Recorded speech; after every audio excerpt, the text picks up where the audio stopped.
Hi, I'm Jonathan Rogers from Grinding Gear Games, and welcome to GGG Live. Today we're going to show you an exclusive reveal of Path of Exile, Keepers of the Flame, which is coming out 1 week from now on October the 31st. Twitch drops are enabled on today's live stream, so you'll be able to claim your Hive-born crawler pet by following the instructions below. Without further ado, let's roll the trailer for Path of Exile, Keepers of the Flame. We, the Keepers of the Flame, serve the will of the Dreamer. His instructions whispered from beyond the wall of sleep. But now, the Hive-born are here, on Rayclast, and they seek to poison our world.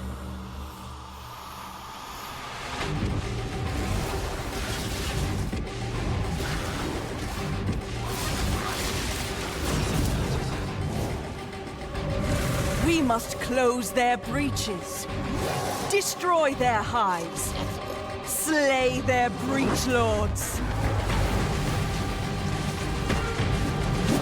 Yo!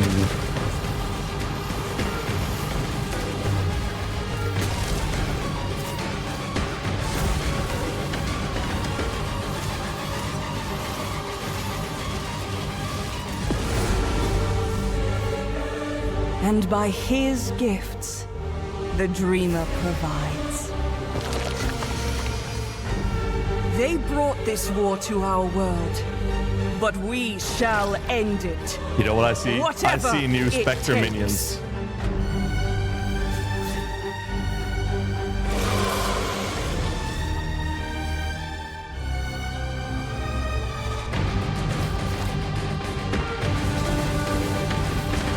What the fuck?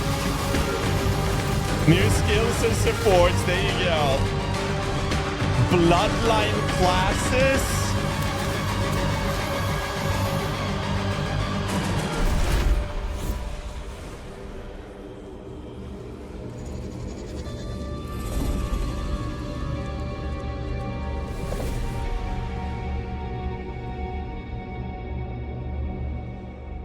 Holy!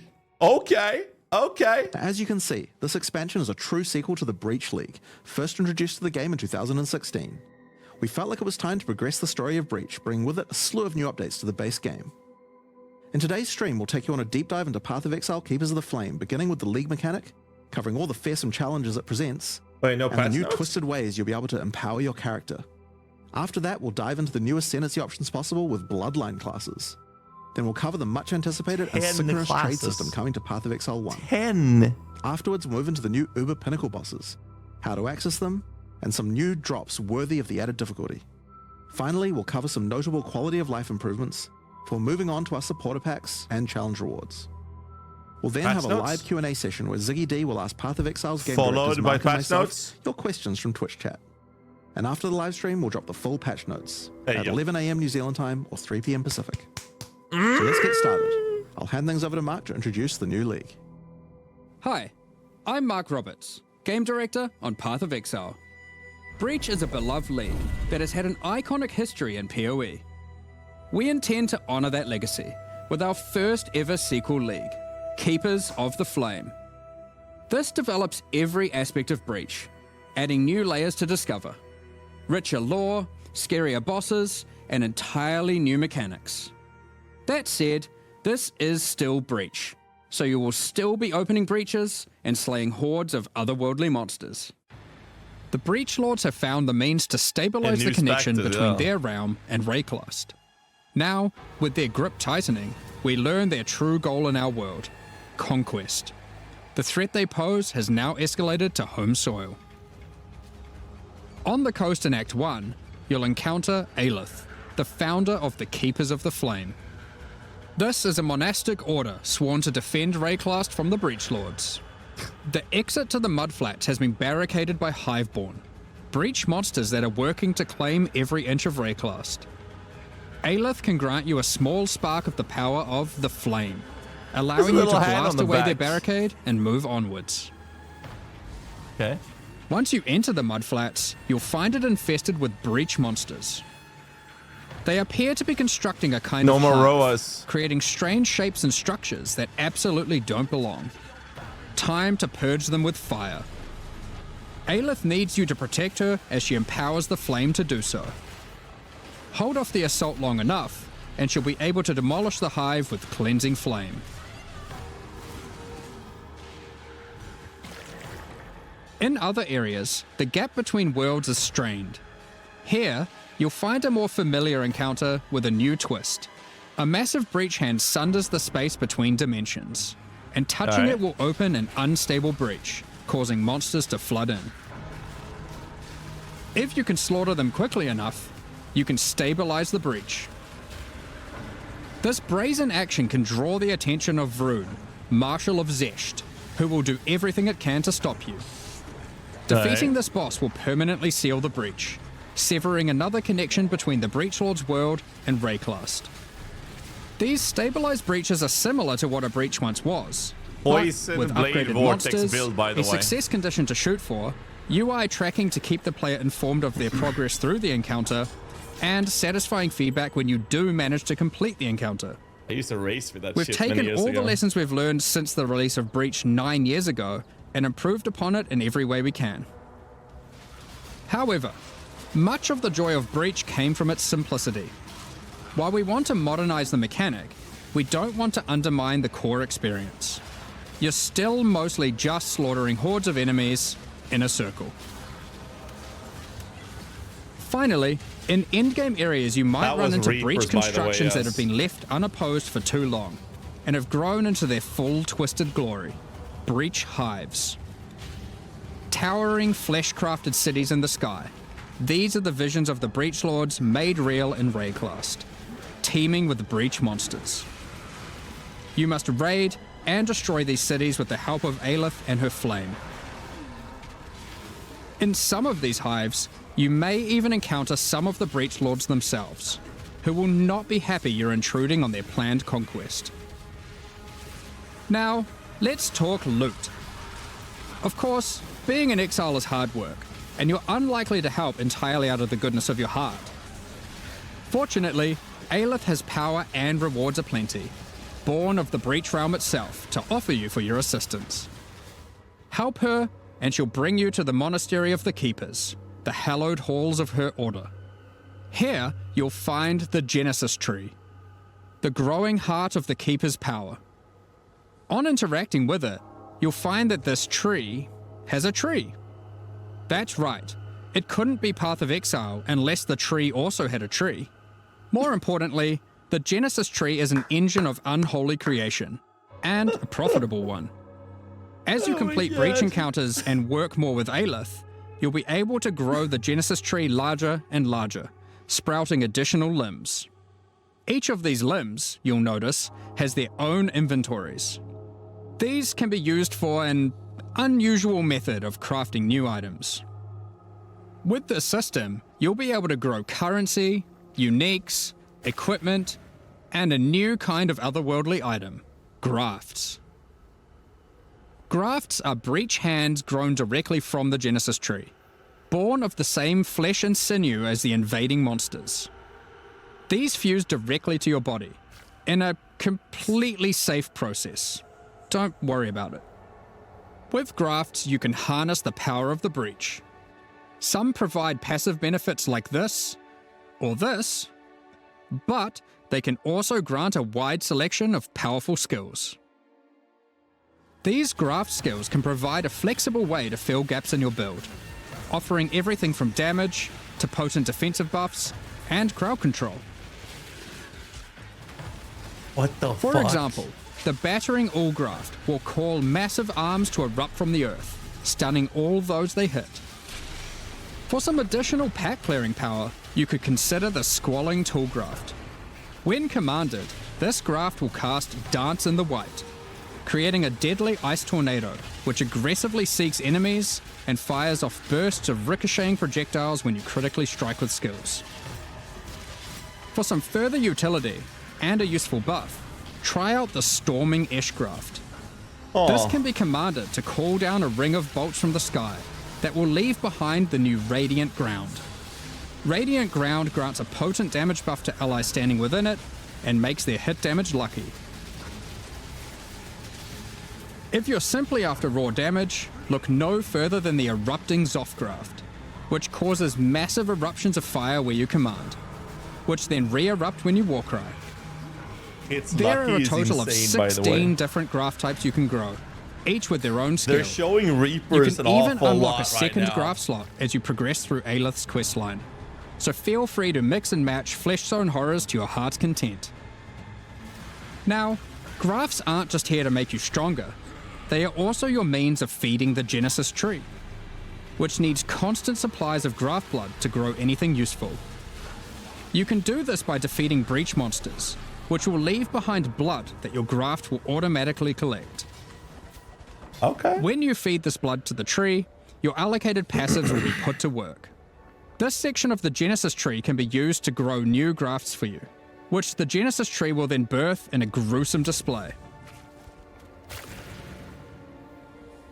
Basic passives on the tree might increase item rarity of birthed grafts, or the chance to birth additional grafts.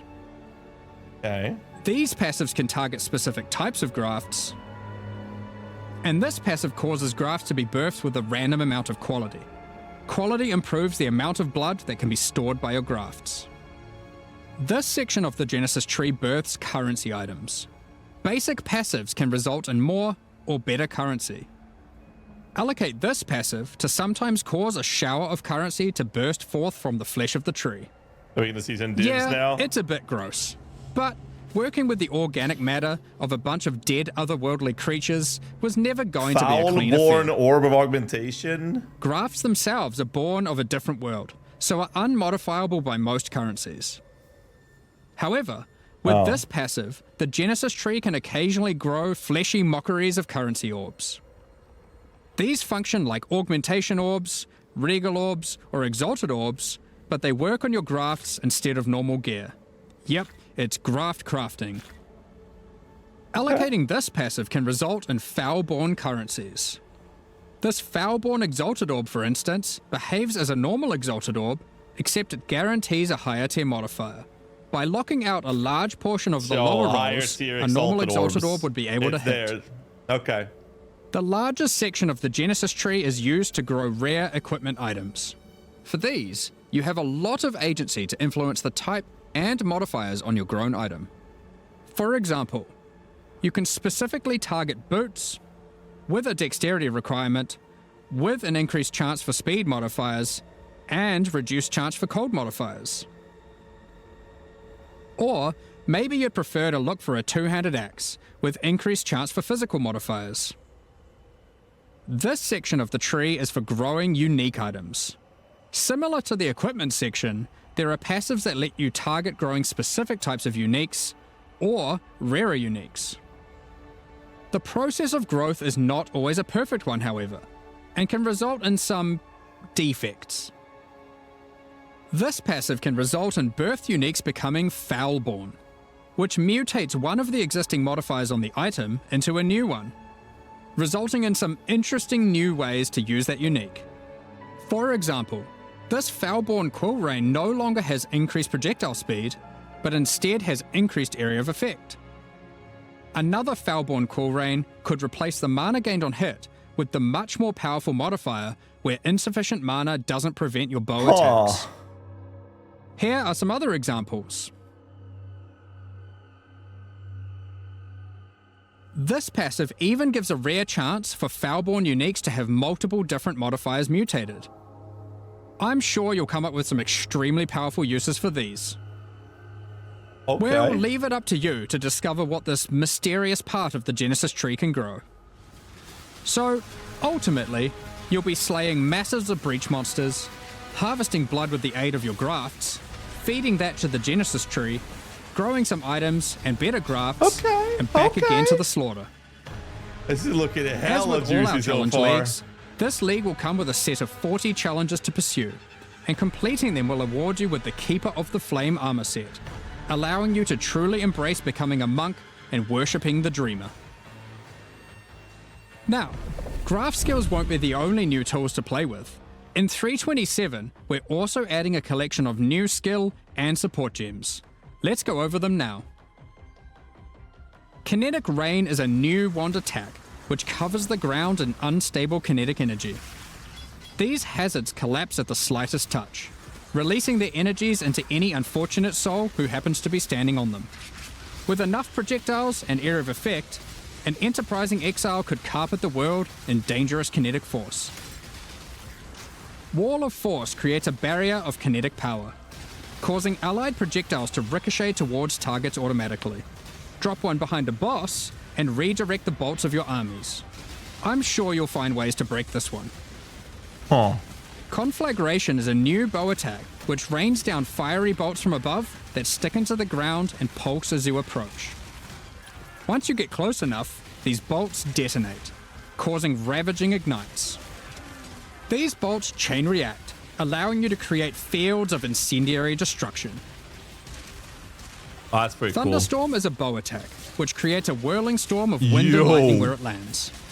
While you're within the storm, it will rapidly grow, until it becomes violently thunderous with lightning-infused clouds.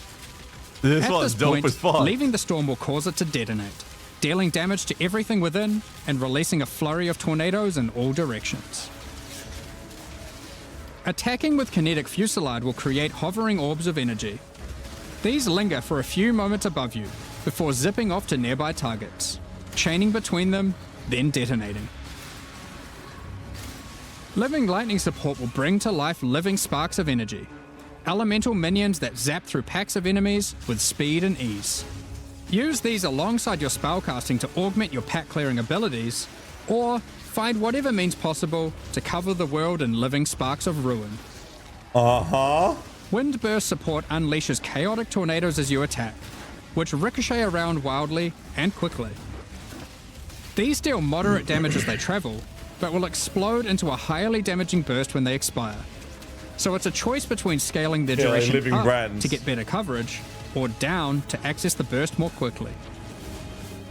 Kinetic Instability is a support gem to go along with the new wand attacks that causes enemies slain to leave behind those same orbs of shimmering energy that Kinetic Rain creates. One might ponder just how many orbs you can create if you were to use both. In 327, exiles will be able to absorb the power of some of the bosses they defeat. Okay. These take the form of new Ascendancy class options, called Bloodlines.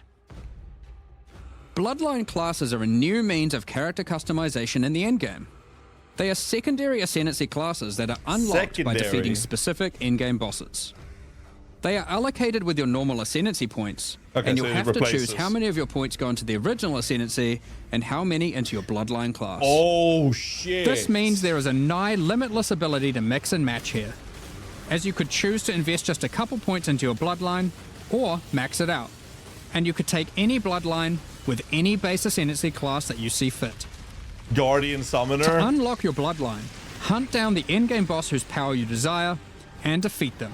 Or have a friend help, and claim the power for your own. There are 10 Bloodline classes to discover. The nodes! Bosses who offer this power are typically associated with past leagues, giving additional reasons to engage with that league content. Let's run over a few examples. The Chaos Bloodline will be offered to you by the Trial Master, if you manage to succeed his final challenge.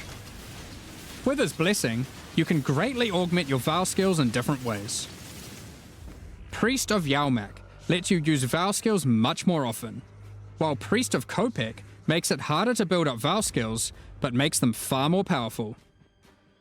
Or take Corruption's Embrace, which grants more Val Keystone powers the more corrupted items you have equipped. The Ashabi Bloodline can be gained by, you guessed it, defeating Ashabi. Her abilities are drawn from the 3 types of life force that manifest within as Marian spirits. The Wild Bear rewards you with adrenaline for generating rage. The Vivid Cat gives your elusive buffs a chance to refresh, as well as making you more stealthy while elusive. Not bad. The Primal Owl allows your unleashed spells to reoccur many additional times, and get stronger for each time they reoccur. The Nameless Bloodline comes from the King in the Mists. Be forewarned, his menacing power comes at a great cost.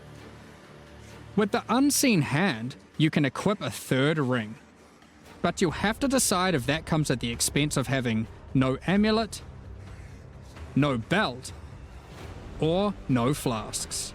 Oh, never mind. Unlight Silhouette adds a hefty life cost to all your spells, but they deal additional chaos damage based on the amount of life spent. Of course, there is more to come. What powers might you glean from delving deep underneath Rayclass to fight all the Crystal King? What secrets can you learn from Lycia, Herald of the Scourge, waiting at the end of the Forbidden Sanctum? As you can imagine, there are countless possible combinations with the system. You could be a Slayer that embraces corruption and vile power, or perhaps you'll play an Occultist that doubles down on their dark power by integrating the Nameless Bloodline. We are excited to see what crazy and interesting builds players come up with. This is going to be so dope. In the most recent Path of Exile 2 expansion, the Third Edict, we introduced a much anticipated feature, fully asynchronous trade. It was a fantastic success. Yeah. So now we're excited to announce that we'll also be adding this feature into Path of Exile 1.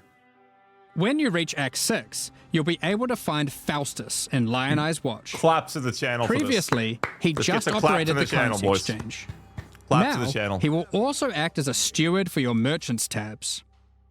These are where you can place items for sale, for direct and instant purchase by other players even when you're not online. To list an item, simply place it in the tab and select a currency and an amount.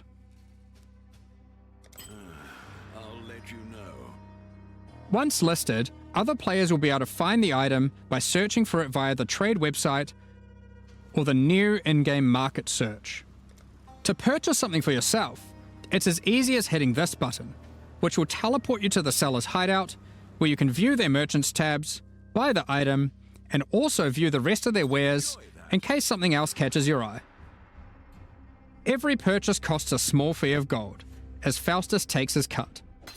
To account for this further drain on gold, acquisition and cost balance elsewhere in the game has been adjusted. Anything you've managed to sell successfully will have your profits collected here, in a separate tab to claim at your leisure. To be clear, previous means of trading, such as via pre-existing premium stash tabs and the website, will still function just as before.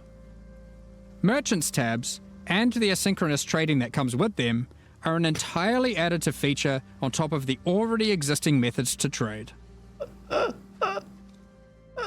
You might find yourself needing the trade system to buy some upgrades, because this update also introduces 3 new Uber Pinnacle boss fights. Oh shit. These encounters are manifested from the memories of Zana, and in her long torment, they have festered into something truly deadly. These fights offer an imposing challenge, alongside powerful rewards. In order to gain access, similar to existing Uber Pinnacle fights, you'll need to discover fragments dropped by Tier 17 map bosses. Each attempt at the new Uber Pinnacle fights will require 5 of these. Let's dig into some of the challenges you'll need to face in these new Uber versions. In the original incarnation of Neglect fight, the statues can be used to block the laser beams to hide behind, giving you an opportunity to avoid being shocked, frozen, or killed. When you run near these statues, they activate and allow you to reposition them. While activated, they will not stop the lasers, meaning you want to position them well, then avoid them. However, in the Uber version of this fight, instead of being a safe haven, the statues will refract the laser beams, causing a ruckus of energy to cover the arena. Activating them will prevent the refraction, so unlike the base fight, where you want to position them well and then avoid them, you'll be wanting to constantly keep these statues active. But then, you have to deal with their assault of attacks. Oh While shit. fighting the incarnation of fear, these fiery orbs will slowly clutter up the arena, locking off portions of it until you bait the boss into detonating them himself with his thrown spear. When That's pretty Uberified, cool. these orbs are attached by a flaming leash to the boss, rotating Nice. around him constantly. More and more will spawn as the fight goes on, making it even more imperative that you clean them up by cleverly using the boss's abilities against him. Normally in the Incarnation of Dread fight, during the bullet hell phase, you have to acquire a red rose, run it to the boss, then collect a blue rose, doing the same, causing it to get heavy stunned and interrupting its mechanic. In the Uber version, you have to do the same, but in order to get the blue rose, you have to defeat the Incarnation of Neglect, and to get the red rose, you have to defeat the Incarnation of Fear. Good luck. Given the difficulty of these bosses, their rewards should be worth your while.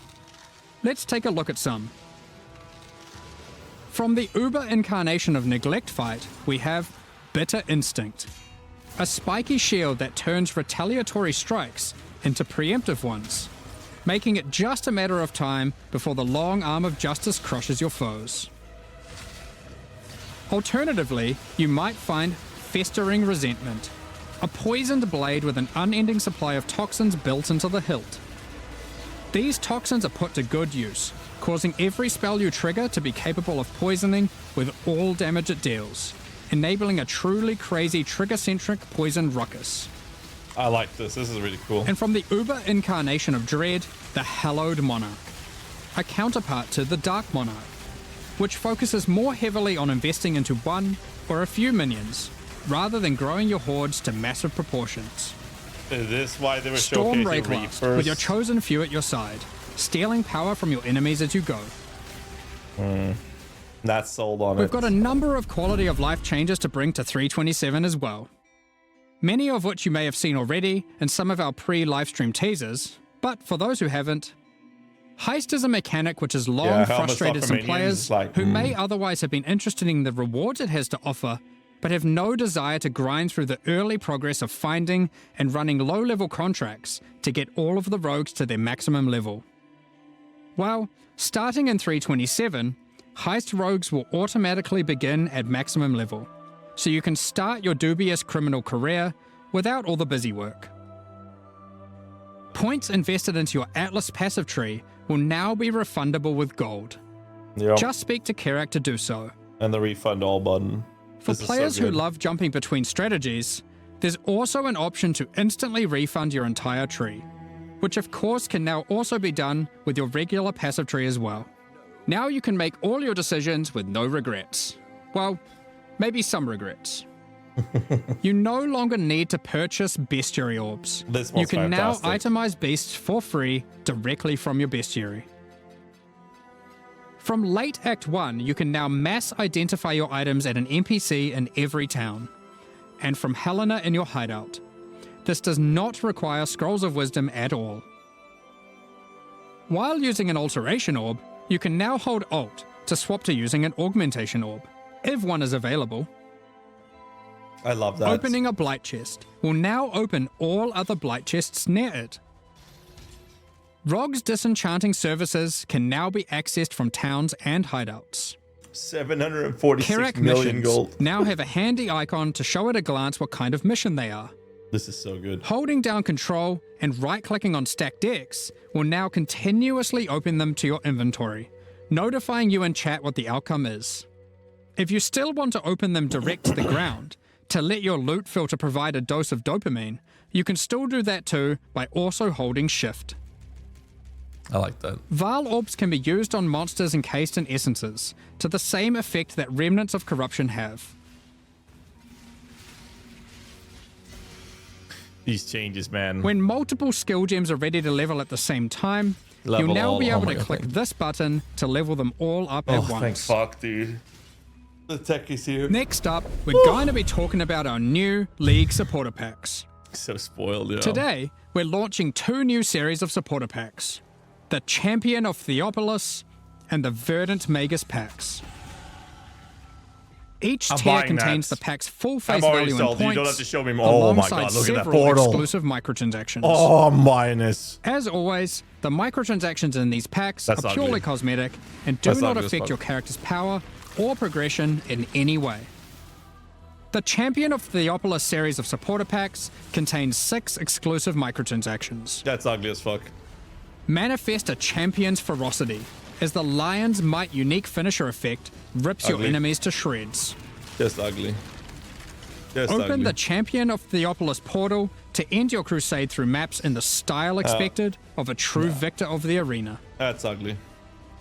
Defeat your enemies like a true gladiator, wearing the Grand Champion of Theopolis armor set. Also The ugly. armor I'm sorry. awarded only to the most elite warriors of the Grand Arena. That's ugly. Take charge of the situation and storm into combat with the Flaming Minotaur's Quicksilver Flask effect. Ugly. The Champion's Podium map device rises up to honor the glory you've achieved as you activate That's it. pretty decent. Ascend the stairs and stand atop the platform as you enter your maps. That's pretty cool. I like Each that. flame surrounding the platform represents a remaining use on your portal. Oh. The burden-back Billy Goat carries all the supplies necessary for a campsite as he travels behind you in battle. When placed in a hideout, instead of roaming around like your other pets, their supplies are deployed, creating a small camp where you can access your stash and providing a place to take a load off while you rest next to the campfire. Pretty cool. I'm not a big The fan. Verdant Magus series contains 6 Yo. exclusive microtransactions. Now that looks good. That looks fantastic. Having Yo, they Faust put to my- sell your my, items on your behalf is great and all, my icon but there. sometimes you just want to feel a little bit more shady about your dealings. The Back Alley Trader hideout decoration is more secretive with your trades, creating distance between you and your customers. Note that until 327 is released, this Back Alley Trader will only serve as your currency exchange. Once it's out, it will be updated to have the new Managed Shop option to also facilitate your trades. The Verdant Wayfinder pet is a loyal companion to any Master Magus. Yeah, it looks okay. As you approach waypoints, it envelops them with its vines, guiding you throughout Rayclast. Control Earth and nature itself as the That Great looks dope. Verdant Magus armor set No. envelops you in the ancient power now lost to time. Not on me. There's also a It's on matching them. back back attachment included. Remnants of the forest ripple out from within you with the Verdant Magus level up effect equipped, It is restoring so life good. to the I like corrupted this land. one. Call on an ancient golem to use their power to create a safe passage for you to retreat through with the Arcane Golem portal. I As like a that. Supreme Verdant Magus, you can travel to your Arcane Isle hideout. A cluster of islands held together by ancient magic passed down between elite mages. Yeah. Stand atop your tower and relish the great heights you've reached above those who have not harnessed the Arcane. Yo. These packs are I now might available for actually stop purchase using on my both Atlas PC hideout and for this. console and will remain so during Path of Exile, Keepers of the Flame. Additionally, Bruh. any microtransactions from these supporter packs will be made available for use in Path of Exile 2. Nice. Meanwhile, the Crypt Keeper and Frisian Magistrate packs leave the store forever at the launch of the Keepers of the Flame League. So now's your last Holy. chance to purchase them. Thank you so much for your ongoing support.